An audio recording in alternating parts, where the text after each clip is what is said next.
Welcome to Save As Ability, a podcast to educate and inform you about disability employment issues. My name is David Darkangelo, and I'm your disability policy expert.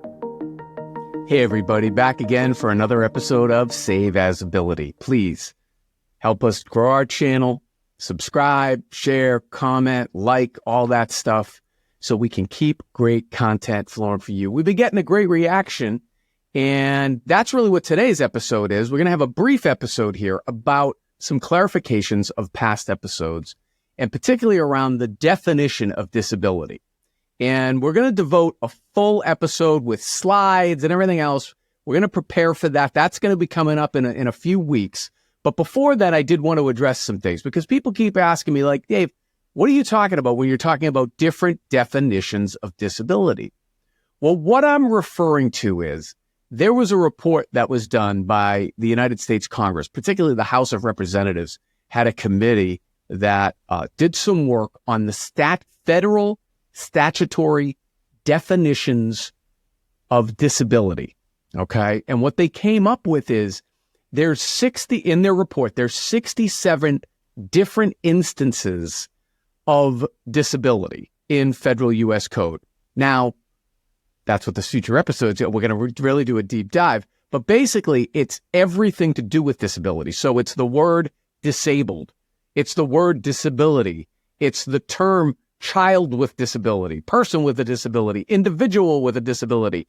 All of these different nuances of disabled, disability, and some even use the H word and talking about different aspects of disability. So a report was done, and basically what it does is it goes through all of the major laws that have been passed, from the Rehabilitation Act to the IDEA for education to fair housing to the ADA and Americans with Disabilities Act, and all these different specific laws that have their very specific definition, mostly to qualify for benefits for people with disabilities.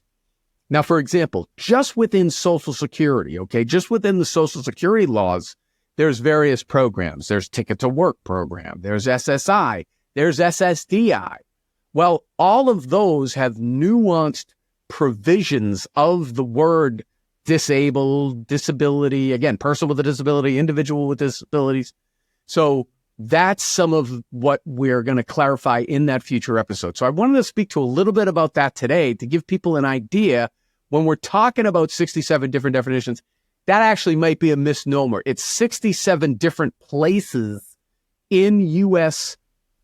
statutes that the word disability or disabled or, these different aspects look at it. And so, but again, I principally relates back to there's three main things.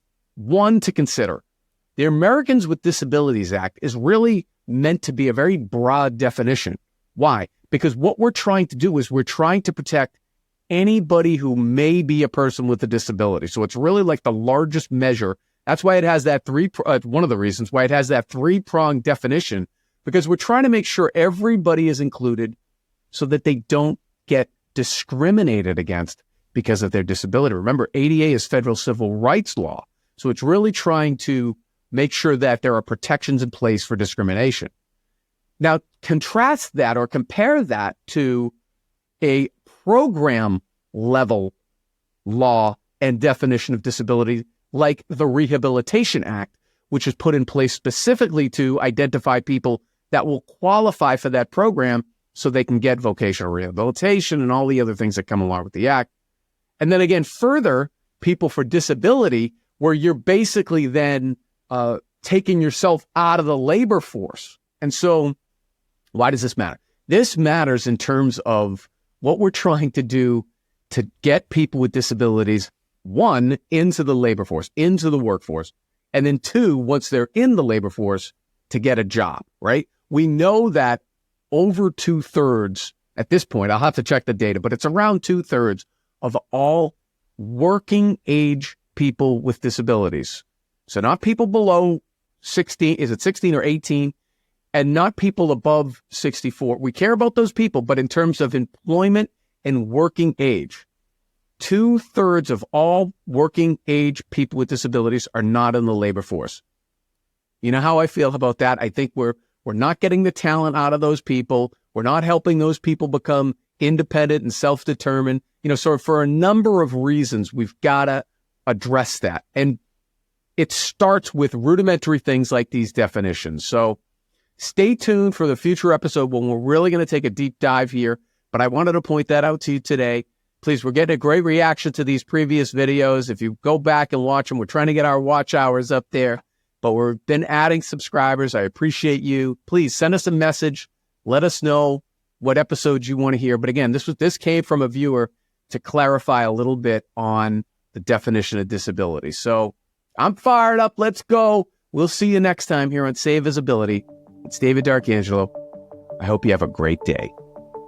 For more information about disability employment issues, please visit our website, disabilityemploymentsolutions.com.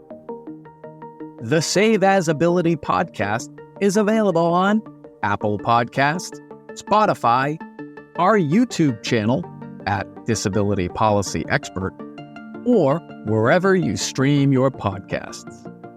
Subscribe, stream, rate, and review our shows. Your ratings and reviews help our show reach new audiences. Produced by Pod Pro Entertainment. Save As Ability lives within a network of podcasts located at podproentertainment.com. #TheNewRadio. Again, my name is David D'Arcangelo, and I'm your disability policy expert. Until next time, thank you. I hope you have a great day.